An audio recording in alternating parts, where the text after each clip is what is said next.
এখনো পর্যন্ত সরকার সেদিকে কোনো দৃষ্টি দিতে পারেননি, দেননি, যেরকম করেই বলি। কিন্তু এটা খুব দ্রুত গতিতে করা উচিত। জীবন দিয়েছেন যারা, তাদের বেশিরভাগ হচ্ছেন মেহনতি মানুষ।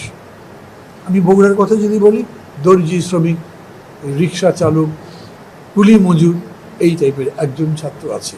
একটা বাড়ি পেয়েছি যেটার মানে বাউন্ডারি নয়, ওই রকম করে দরজা নাই, ইটের উপর ইট দিয়ে ঘরের মতো একটা করেছে, এবং সেই লোকটাই যতজন মারা গেছে তার মধ্যে সবচাইতে সম্পন্ন।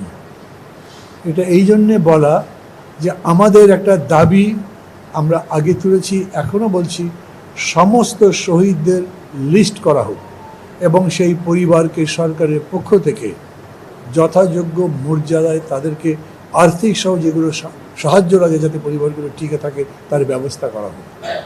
আবু সাঈদের মৃত্যু শেখ হাসিনার পতনকে নিশ্চিত করেছিল।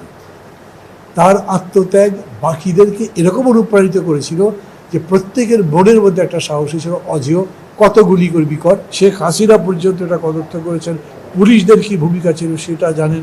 একটা 17 বছরের কিশোরকে গ্রেপ্তার করেছিল, তাকে মানে এই সরকার যদি থাকতো তাহলে ওই মানে সাঈদ হত্যাকাণ্ড হয়তো তার ফাঁসি হতে পারতো, কে জানে। এতই একটা বাজে অবস্থা ছিল। সাংবাদিকরা বলছেন এরও যে তদন্ত করবে সেটা কে? পুলিশ, ওই পুলিশই যারা থানায় আছে। আমি মনে করি ওখানে বলেছি, এবং আমি মনে করি আমার সহযোগী যারা আছেন, সাথী যারা আছেন, নামগুলি কী বলে গণতন্ত্র মঞ্চে, তারা সবাই মানেন যারা খুন করেছে তাদের দিয়ে তদন্ত হতে পারে না। ভালো ভালো কাজ আমরা ভালোই বলছি, কিন্তু আমরা রাজনৈতিক দল করি, কাউকে সমর্থন করার জন্য আমাদের জন্ম হয়নি। আমরা রাজনীতি সঠিক পথে যাতে যাই সেই জন্যে সবাইকেই পরামর্শ দিই, সরকারকে তো দেই।